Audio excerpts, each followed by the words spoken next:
Segundo a Bíblia, há mais de 2000 anos, realizou-se um dos acontecimentos mais misteriosos da história.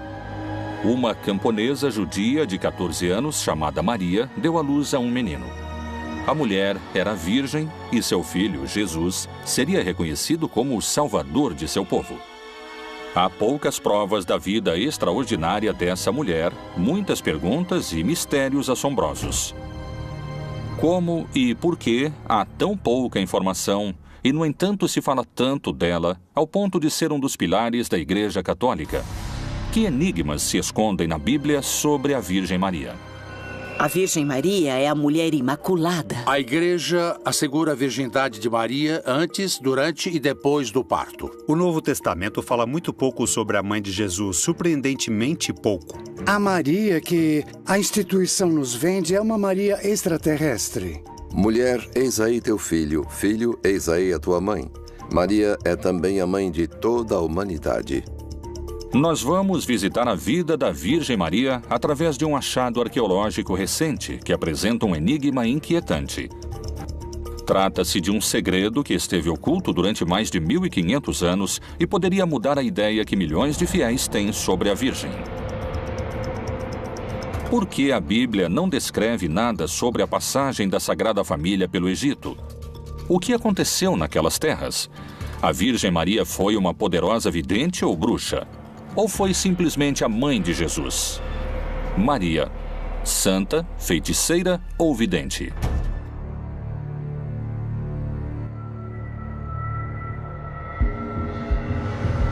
Recentemente, um manuscrito de mais de 1500 anos foi interpretado, escrito em língua copta, um idioma usado pela cristandade no Antigo Egito.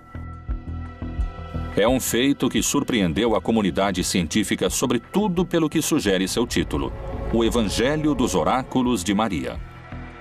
Através do Novo Texto, encontramos evidências de que Maria estava associada com práticas oraculares. Comunidades originárias ligadas justamente a práticas de cura, pois retomaram a figura de Maria e fizeram justamente esse escrito. A partir disso, a pergunta que surge é se Maria, em seu ministério, em sua vida, usou de práticas curativas. A Igreja Católica vem administrando de diferentes maneiras ao longo de sua história a aparição de figuras que dizem possuir poderes mágicos.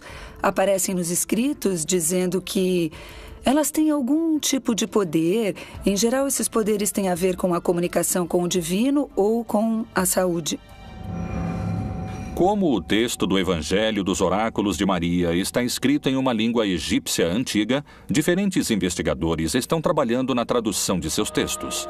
Embora a existência do livro tenha se revelado em 1984, recentemente conseguiu ser interpretado, e alguns especialistas apontam um seguidor de Maria como seu autor. A professora de religião da Universidade de Princeton, que tem o trabalho de estudar e traduzir o livro misterioso, tem sua versão. O texto foi escrito no século V ou VI da nossa era. É o Evangelho dos Oráculos de Maria, a mãe de Jesus. Maria recebeu as respostas que estão escritas nesses textos através do arcanjo Gabriel. Eu descobri que é um texto que ajuda a prever o futuro. É um livro que seria usado para definições. São 37 oráculos que podem ser utilizados, basicamente, por qualquer pessoa. Ele dizia assim: apresse-se, pois é chegado o tempo. Seu coração estará feliz. Siga adiante, porque a matéria está ligada a vocês através de Deus. Ele o preparará para um bom caminho e o salvará da aflição que o atinge.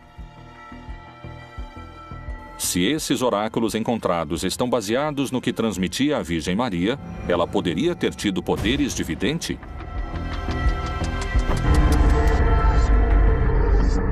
Além desse antigo manuscrito, quais são os outros indícios de que Maria poderia haver dominado poderes obscuros? Supõe-se que Maria podia fazer milagres, não diretamente, mas através, por exemplo, pendurar as roupas de Jesus no quintal e as pessoas vinham, as tocavam e então recebiam algumas curas. O que seriam os milagres no marco do cristianismo? Ele é a aparição do extraordinário na vida cotidiana das pessoas e que, em geral, o que funciona como prova para fazer de alguém um santo. Os milagres eram para benefício de uma pessoa, mas também era o testemunho de toda uma comunidade. Os feitiços geralmente são usados para causar danos. A feiticeira não deixarás viver. A bruxaria é um sistema de relações. Através de uma pessoa que faz um sortilégio, um malefício a outra. Então, essa pessoa que se sente afetada por esse malefício recorre à figura do bruxo, buscando a cura, pedindo um outro malefício para detê-lo.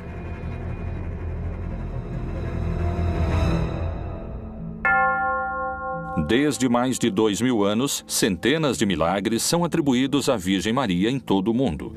Esses poderes podem ter relação com os de uma feiticeira? Talvez a resposta se encontre entre as virgens e bruxas mais famosas da história. Bodmin, Inglaterra, começo do século XIX. Joan White, uma das bruxas mais famosas da história. Diziam que ela era clarividente e que as pessoas recorriam a ela para adivinhar seu futuro e curar-se.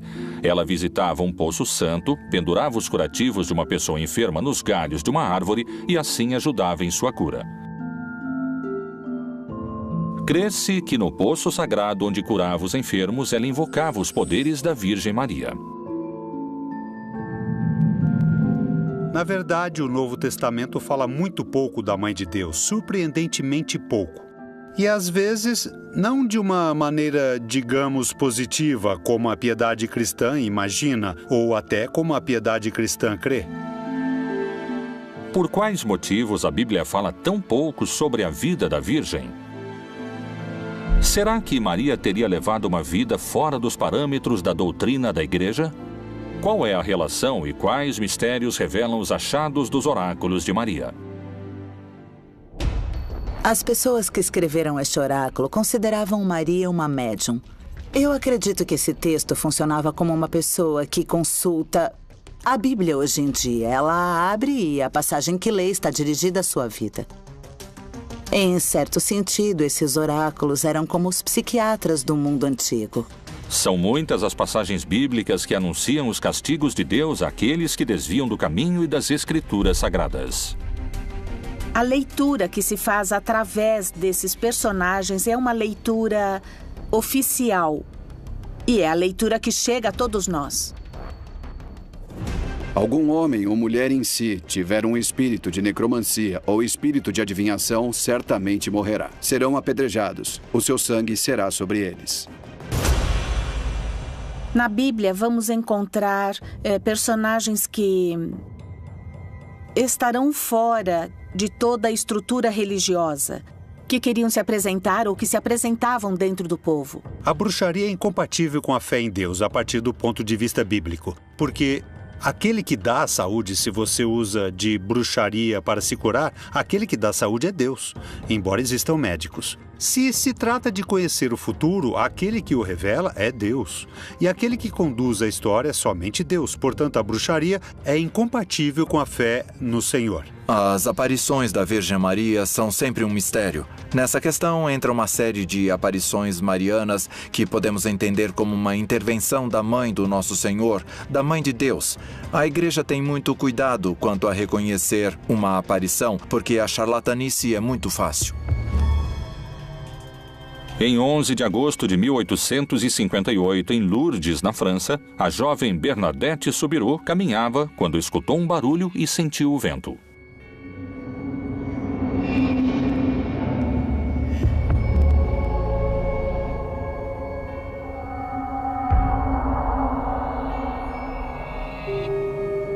Era a Virgem. Assim foi registrado e autenticado pela Igreja. A mensagem de Lourdes é muito interessante porque é uma mensagem de saúde, é uma mensagem onde surge esse manancial de água que se converte no princípio de curas milagrosas. Hoje existem equipes de cientistas, de médicos, que quando acontecem curas extraordinárias, as estudam para determinar se se trata de um evento divino, de um milagre. Hoje ela poderia ser uma espiritualista, uma cartomante ou qualquer prática dessas. Não existem diferenças entre o milagre e a feitiçaria. O que importa é a mágica. Atualmente, a figura da Virgem transcende a de qualquer figura bíblica, especialmente em alguns países da América Latina, como o México, onde o Dia da Virgem é mais importante do que o próprio Natal. A Virgem de Guadalupe é talvez a aparição que esconde os maiores enigmas. Que poderes secretos existem por trás da Virgem Maria? A primeira aparição foi em um sábado, 9 de dezembro de 1531, quando São Juan Diego colocou diante do frei Juan de Zumárraga as rosas que levava em sua tilma. Ele deixa caírem as rosas que havia colhido no Monte Tepeyac e, bem, eis que se formou a imagem da Santa Maria de Guadalupe. Esta Virgem está cercada de mistérios que a ciência não pode explicar. Para muitos está ligada ao milagre, para outros à bruxaria. Será que a magia, a bruxaria e os milagres são eventos que respondem à mesma essência?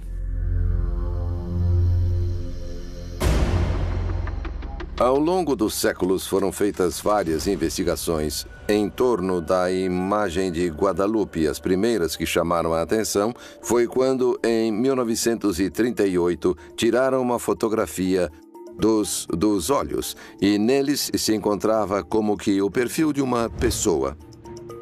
Trabalhando em uma importante empresa de processamento digital de imagens, o engenheiro José Asti Tosman realizou a digitalização de uma fotografia do rosto da Virgem de Guadalupe, tirada diretamente da tilma original.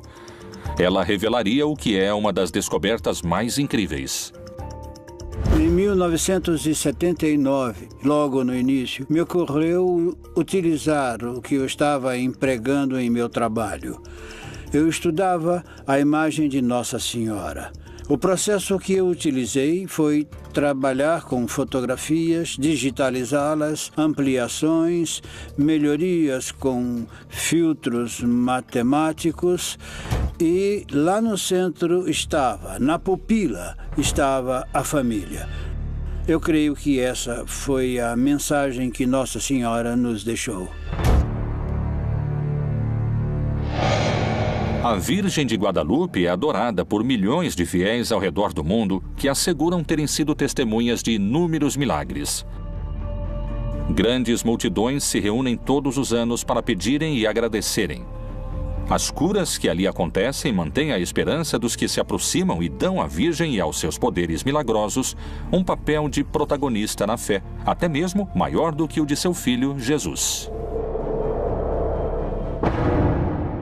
Eu vim agradecer o aparecimento da minha sobrinha, que estava perdida e, graças a Deus, voltou. Nós a encontramos, então eu vim cumprir a promessa. Para mim, ela é tudo, com certeza.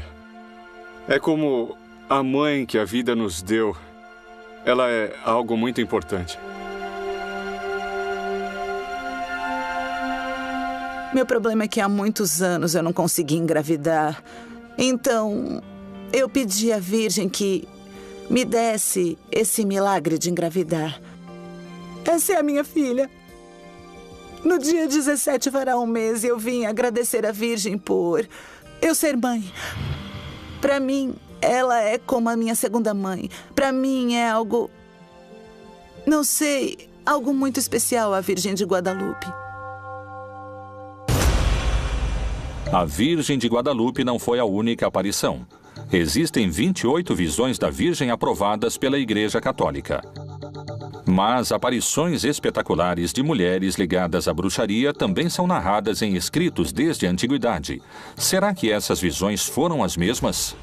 Existem evidências históricas de práticas ocultistas que remontam a mais de 30 mil anos. A magia, a feitiçaria e o contato com os poderes naturais se estenderam até tempos ancestrais, até o Antigo Egito. Quais são as provas de que Maria chegou até lá? Qual é a ligação misteriosa entre Ísis, a deusa do Egito Antigo, chamada Grande Bruxa, e a Virgem Maria?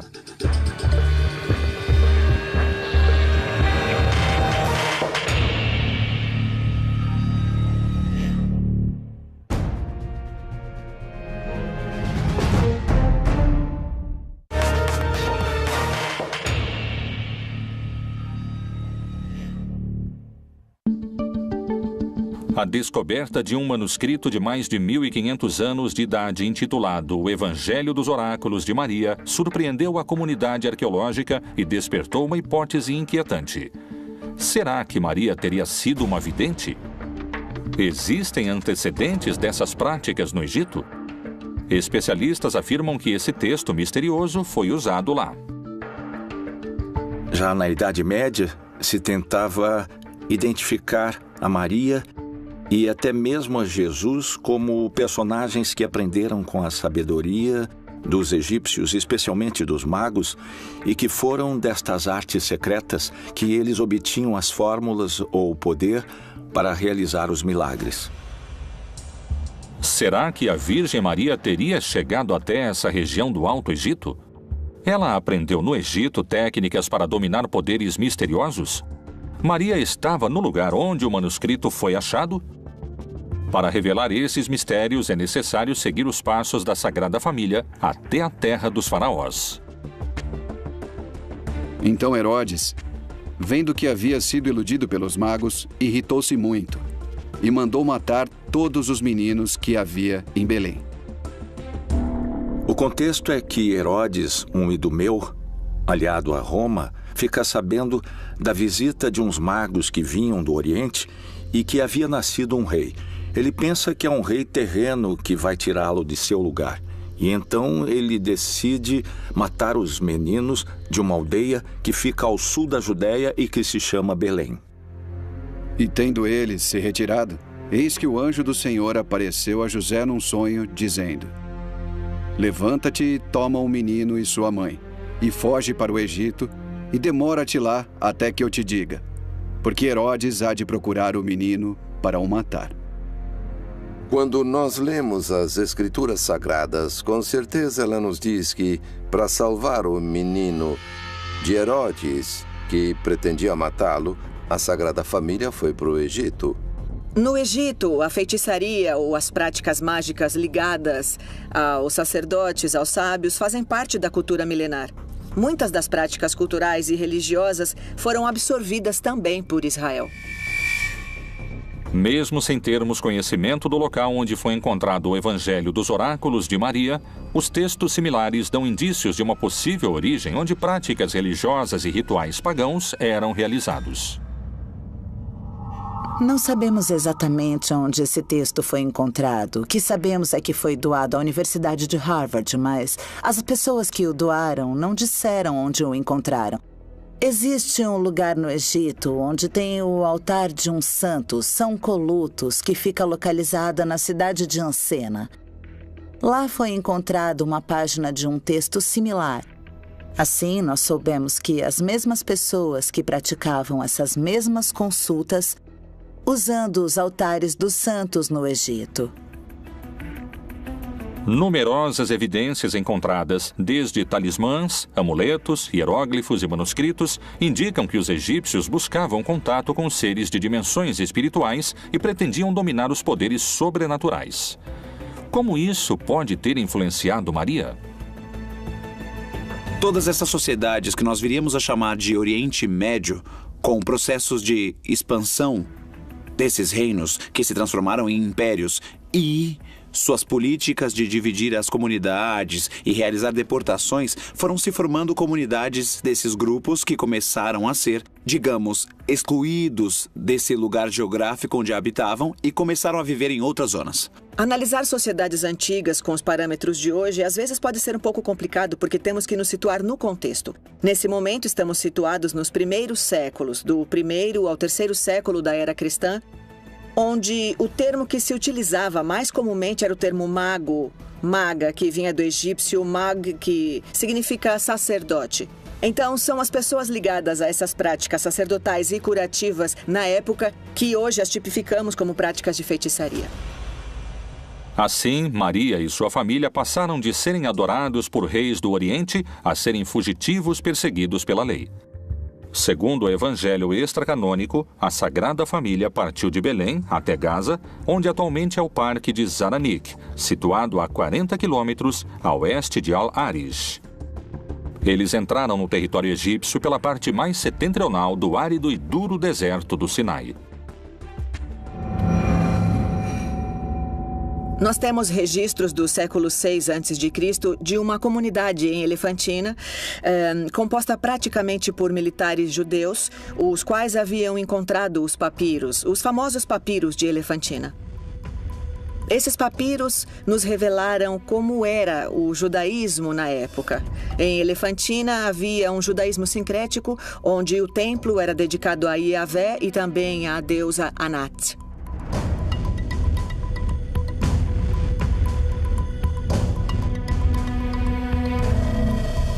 Alguns especialistas acreditam que esse período, onde Maria desaparece das páginas da Bíblia, extrai a chave para revelar o enigma sobre seu suposto trabalho como adivinha. Foram feitos... Bom, nós já reconhecemos que foram feitos templos no Egito à Sagrada Família. Foram encontrados grandes santuários dedicados à Sagrada Família, especialmente à Virgem Maria. Por que Maria parece ter causado mais impacto no Egito do que o próprio Jesus? Foi por seus milagres ou feitiços, como os chamam os céticos? Nos evangélicos, que não foram incorporados à Bíblia, e nas tradições coptas, são descritos vários milagres de Maria no Antigo Egito.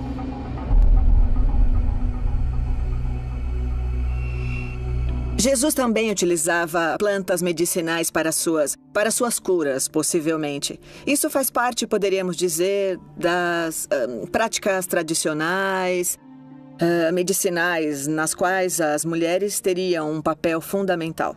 Daí poderiam concluir que Maria também participou dessas práticas. Os especialistas que sustentam a ideia de que Maria dominou técnicas de ocultismo, além dos oráculos, descobriram outros indícios. A chave também se encontra no Antigo Egito. No texto bíblico, nós teremos Maria, que em alguns momentos é muito forte, pois foi um instrumento de Jesus, do Deus feito carne. E fora do texto bíblico, temos outra líder interessante, que é Ísis. Nós veremos imagens de Ísis muito similares às representações eventuais de Maria, como dando de mamar, ou tendo um bebê, o menino Jesus. É inconsciente, às vezes. É muito lento, é inconsciente a maneira na qual as deidades vão se sincretizando. Ela era a deusa da fertilidade, da agricultura ou de qualquer coisa que tivesse a ver com o cultivo da terra, em associação com Osíris, que era conhecida como a deusa da ressurreição. E aconteceu que, dizendo ele estas coisas, uma mulher dentre a multidão, levantando a voz, lhe disse: Bem-aventurado o ventre que te trouxe e os peitos em que mamaste. Essa figura de uma mãe virgem com um menino Deus é muito antiga. Na Mesopotâmia, ela apareceu 2000 anos antes de Cristo. Ela é a deusa Ishtar, que é virginizada para que nasça seu filho Tamos. Afrodite, todas as deusas que tinham a ver com o reino no céu, com uma mãe deusa, seriam identificadas como Maria. Mas a partir do século IV em diante, já seria muito difícil separar as ideias genuinamente cristãs desta mistura com personagens do mundo pagão. E no inconsciente coletivo, na memória dos povos, sempre irão conectar as mulheres com a possibilidade de dar vida. Ou seja, porque tem um bebê em seu ventre, dão vida, mas também isso vai conectá-las ao momento da ressurreição. Depois de vários séculos de transição, desde a adoração a Ísis, ao culto a Maria e ao cristianismo, a veneração à deusa egípcia desapareceu. No entanto, a igreja cristã teria que enfrentar expressões de culto pagão que ameaçavam suas doutrinas. Qual será a verdadeira razão que levou a Inquisição à caça às bruxas? Por acaso a perseguição seria porque seus poderes competiam com os de Maria?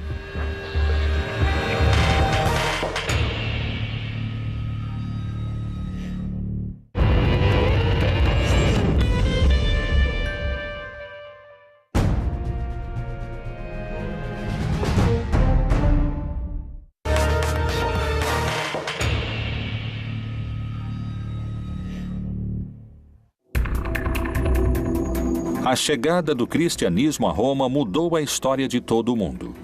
A igreja recém-nascida se encontrou com as crenças chamadas pagãs e foi produzido um choque sem precedentes. Segundo alguns estudiosos, a figura da Virgem Maria também haveria sofrido mudanças para adaptá-la às crenças pré-existentes. O que foi escondido sobre a verdadeira Virgem Maria? Posteriormente, o Império condenou como bruxarias as mesmas atividades que transformaram Maria na mulher mais venerada pelo novo cristianismo romano? A personagem de Maria, por muito tempo, foi considerada perigosa. Para algumas linhas da igreja, Maria tinha que ser uma personagem, deveria ser levada em conta e também tinha que ser adorada. Mas existem algumas linhas que vão dizer, não, ela não tem que ser adorada, simplesmente tem que ser reconhecida como uma mulher importante para o nascimento de Jesus.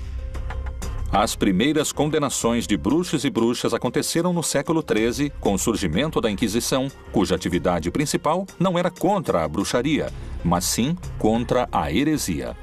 A feitiçaria sempre havia sido considerada como um perigo de ordem política, e não tanto como uma questão religiosa. E era sempre individual, não havia um complô. Nós vamos encontrar a ideia da reunião, no sábado. Uma ideia de complô contra o cristianismo muda completamente a dimensão de que se tem da feitiçaria. É a primeira heresia institucionalizada contra Deus e a favor do diabo. O Papa Inocêncio VIII encomendou a 2 frades dominicanos um documento que é um guia. É a verdadeira autoridade que identifica, condena e extermina as pessoas consideradas bruxas ou hereges. A Inquisição foi utilizada para ir contra todos e todas, e não havia poder humano ou divino que a detivesse. E todo aquele que fosse relacionado com alguns atos que eles consideravam fora da religião, eram imediatamente condenados. Então eles iam contra essas mulheres até levá-las à fogueira. Qual era o motivo que levava essas bruxas a serem perseguidas pela igreja? Será que as feiticeiras haviam tomado Maria como inspiração? Quando se vinculava a Maria durante o tempo da Inquisição, se vinculava a mulheres que seriam chamadas de bruxas. Mas eram essas mulheres que se atreviam a ler além do que a igreja permitia. Então, é claro, a igreja começou a dizer que elas eram bruxas. Se atreviam a ter outro tipo de conhecimento que não era conveniente. A devoção à Virgem Maria na época da Inquisição era um sinal do mal.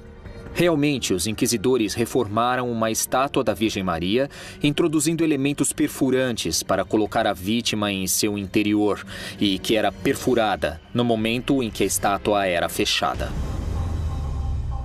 Assim, qualquer tipo de culto relacionado ao paganismo e às forças ocultas começou a ser perseguido e castigado. Por volta de 1450, começou na Europa uma caça às bruxas, comandada principalmente pela Igreja Católica. Ela aconteceu até 1750, condenou e sentenciou por volta de 100 mil pessoas, das quais a imensa maioria eram mulheres. A caça às bruxas é um acontecimento histórico que, na realidade, é uma verdadeira histeria coletiva. Todos aqueles que estão fora do meu marco teológico são bruxos ou são bruxas, ou são adivinhos ou são adivinhas, mas eles poderiam pensar que eram simplesmente outras maneiras de ver uma questão espiritual. As bruxas são mulheres transgressoras que interrompem e transgridem o que, aos olhos dos perseguidores ou dos homens, eram consideradas que fugiam às regras. Que práticas diferenciavam as bruxas das mulheres? Seus poderes supunham um perigo para a Igreja Católica? Muitas das que eram acusadas de bruxas eram parteiras. Algumas até foram mais aceitas, por um lado, da igreja, mas, por outro lado, a medicina moderna começava a se apropriar desses espaços e a desapropriar essas mulheres. Uma das questões simbólicas que eram vistas e que, quando eram acusadas de bruxas, estavam contra a sociedade. Tinham rituais estranhos. As práticas que se davam nas reuniões, nos rituais, que são práticas sexuais infanticidas, orgiásticas, que tinham, digamos, como única finalidade legitimar essa união que tinha com Satanás. Mas o corpo não é para a fornicação, senão para o Senhor e o Senhor para o corpo. O Martelo das Bruxas é um documento, uma obra literária que é tomada como um guia e que concede toda a autoridade para identificar, condenar e exterminar aqueles que praticam a bruxaria.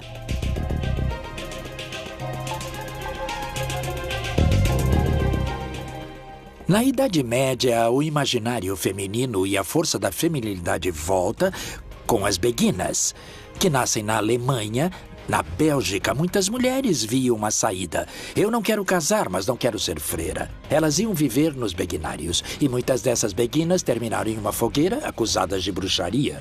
Foi o medo da força feminina outra vez, e destruíram os beguinários com fogo.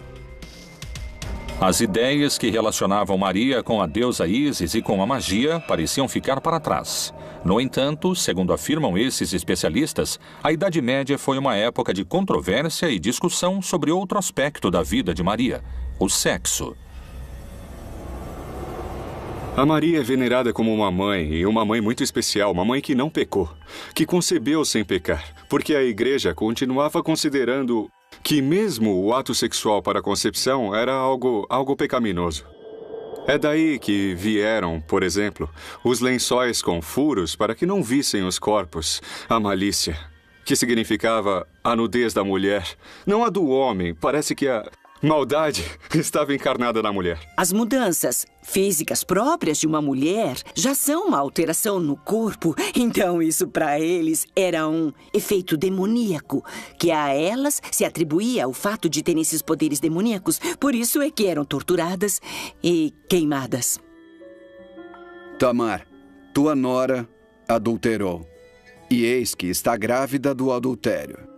Então disse Judá: tirai-a fora, para que seja queimada.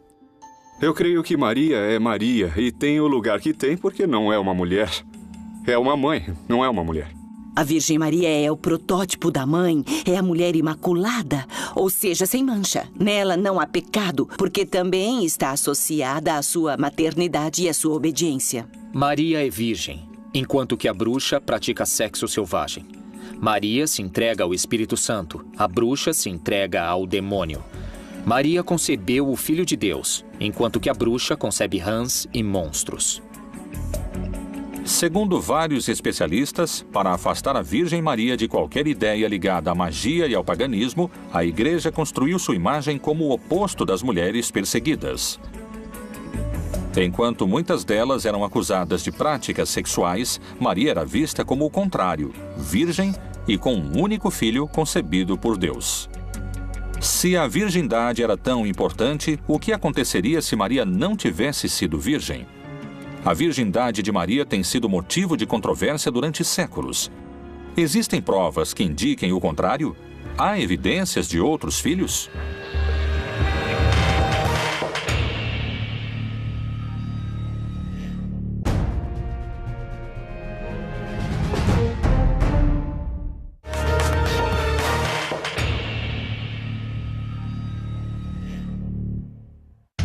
Os textos sagrados diferenciam a Virgem Maria do resto das mulheres. Mas como as Escrituras apresentam essas tais mulheres? Para reforçar a imagem de Maria como o oposto das feiticeiras, a Igreja também teria se apoiado em outras figuras femininas que a Bíblia descreve.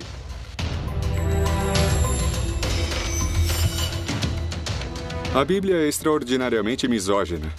Com certeza, alguém que tem um pensamento aberto a respeito da mulher não pode aceitar o conteúdo da Bíblia nesse sentido.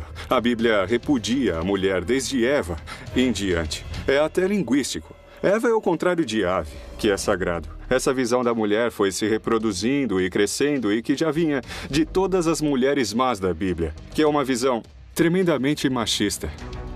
De um Deus muito inclemente, por outro lado. Eva, como um protótipo da humanidade, acaba associada como pecadora que se deixou seduzir pela serpente, que é associada com o demônio, com Satanás.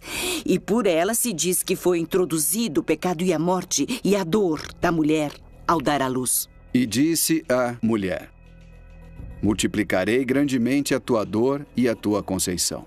Com dor darás à luz filhos, e o teu desejo será para o teu marido, e ele te dominará. Adão e Eva pecam. Adão e Eva se separam do plano original de Deus, enquanto que Maria é virgem, é fiel. Maria Madalena é uma mulher que aparece nos 4 evangelhos, nos momentos mais importantes da vida de Jesus.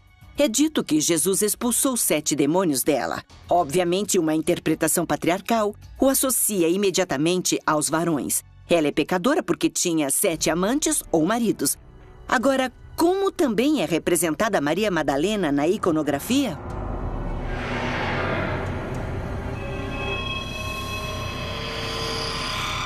Livre. A virgindade de Maria ainda hoje é motivo de debate e controvérsia. O momento conhecido como a Anunciação da Virgem inspira esperança em milhares de milhões de católicos, mas também desperta discussões sobre essa questão central no dogma da Igreja. Se faz presente o arcanjo Gabriel, que começa um diálogo com Maria. Ele a chama e diz, bem-aventurada, e diz a ela que foi eleita para ser a mãe de Deus. O anjo espera uma resposta. Maria, surpresa, pergunta como isso poderia acontecer.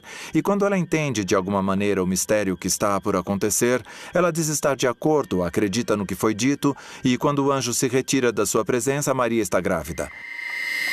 Essa não é uma negação do valor do sexo, pelo contrário, é a consagração da condição sexual feminina de Maria, o fato de ser mãe. É virgem e mãe. Certamente para Deus tudo é possível. É muito difícil para nós entender como isso poderia acontecer. Mas, com certeza, ela era virgem antes do parto, no parto e depois do parto. Esse é o dogma, é nisso que cremos. O mesmo Senhor vos dará um sinal. Eis que a virgem conceberá e dará à luz um filho. Em grego, o evangelho nunca disse que era virgem. A chamam de kore, que quer dizer começou a menstruar donzela. A donzela era uma adolescente, não necessariamente uma virgem, muito menos nessa época, onde aos 12, 13, 14 anos no máximo, já estavam vivendo a metade de suas vidas. Por que hoje em dia ainda é tão importante a imagem de uma mãe virgem? Sempre vão pensar que a mulher tem que ser absolutamente pura e santa e divina. E falar que a própria mãe de Jesus não tivera mais filhos e que se conservou virgem, mesmo depois do nascimento de Jesus, foi um grande tema e também uma grande discussão teológica. Jesus foi se transformando nos arquétipos religiosos da época. E para isso é preciso fazer de Maria a mamãe, seguindo os arquétipos religiosos da época. Ou seja, na época, para dizer que alguém teve uma inspiração divina, tinha que dizer que era um filho ou uma filha da divindade com alguém humano. E por que uma virgem? Não pela pureza. Isso seria inventado 5, 6 séculos depois de Cristo. E sim pela autonomia da mulher. Um Deus não pode nascer de uma subjugada. Um Deus não pode nascer de uma submetida. Um Deus tem que nascer de uma virgem independente. A questão da virgindade de Maria se relaciona com outro mistério que também é motivo de discussão há vários séculos. Maria teve outros filhos além de Jesus? Há outras linhagens ocultas pela Igreja? Vamos observar que nos evangelhos se fala de outros irmãos de Jesus e que certamente Maria teve outros filhos. A Igreja trata de ignorar isso por um princípio de dogma. Esse dogma sempre trata Maria como virgem, pretendendo elevar um pouco a condição de Maria a uma situação de destaque, quase que espiritual. E ele, ainda falando para a multidão, eis que estavam fora sua mãe e seus irmãos, pretendendo falar. Essas expressões deram brecha para que alguns digam que Maria tenha tido mais filhos. Nós temos que ver que o texto bíblico, quando quer falar de filhos, diz filho de, ou nascido de, ou gerado por. E a expressão filho de Maria não aparece nunca no texto sagrado. As interpretações sobre a virgindade de Maria, seus poderes e seus outros filhos são diversas e seguem sendo motivo de discussão atualmente. O que ninguém põe em dúvida, nem historiadores e nem teólogos, é que Maria foi a mãe de Jesus. Porque só um dos evangelhos a menciona aos pés da cruz no dia da crucificação de seu filho? Que dados a Igreja e a Bíblia escondem sobre a relação entre Maria e Jesus? Maria foi uma militante do projeto do Reino de Deus ou foi sua pior detratora?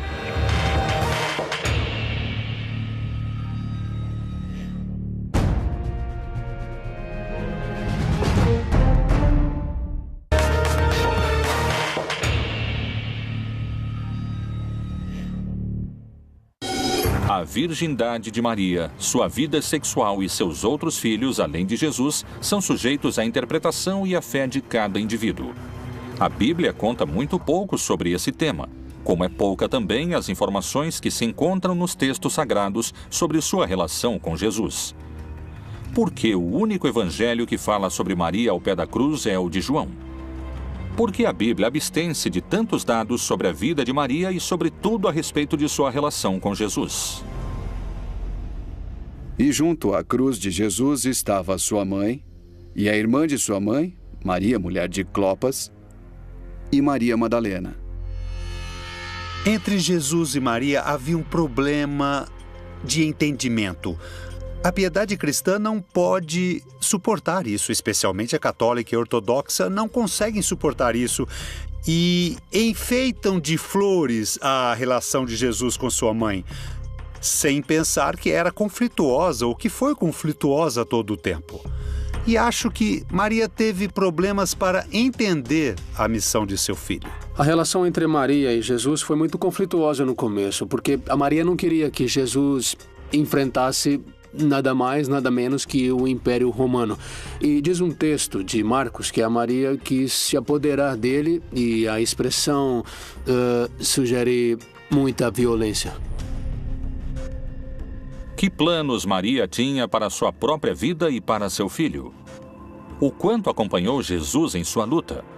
Será que Maria conhecia, através de seus poderes místicos, o final anunciado que esperaria ao seu primogênito e este ser o motivo de sua disputa? A mãe pressentia aquilo que aconteceria com Jesus e por isso se opõe totalmente a Jesus. E Jesus a rechaça. Ele segue seu caminho. E quando a mãe interfere, ele diz à mãe que não se meta. Em certa ocasião, Jesus é avisado que sua mãe e seus irmãos procuram por ele. E ele diz, e quem são minha mãe e meus irmãos? Esta resposta, mesmo que tenha um lado positivo, é agressiva com sua mãe. E então Jesus disse, quem não deixar pai, mãe, filho e irmãos não pode ser meu discípulo, porque os inimigos do homem serão os da sua casa. Maria realmente se opôs, sem dúvida. Naturalmente, e depois se converteu, depois se transforma. Essa é a Maria que realmente pode servir realmente a um crente hoje que crê em um projeto de libertação. E foi-lhe dito, estão lá fora tua mãe e teus irmãos que querem ver-te. Mas respondendo ele, disse-lhes, minha mãe e meus irmãos são aqueles que ouvem a palavra de Deus e a executam. Maria se transforma naturalmente em um símbolo instigante. O problema é se esse símbolo que nos foi apresentado corresponde à realidade histórica ou então a distorce. O mistério da vida de Maria inquieta estudiosos e fiéis há mais de 2000 anos. Para alguns, ela foi uma jovem e simples mulher judia que deu à luz ao Messias. Outros sustentam que sua imagem é uma construção feita pela Igreja, que teve mais filhos, que foi uma vidente e que viveu sua vida sexual com liberdade. O misterioso manuscrito do Evangelho dos Oráculos de Maria, a relação com seu filho Jesus e as poucas páginas que a Bíblia dedica a uma mulher tão influente para a religião, seguirão sendo um mistério que permanecerá, talvez, pelos séculos dos séculos.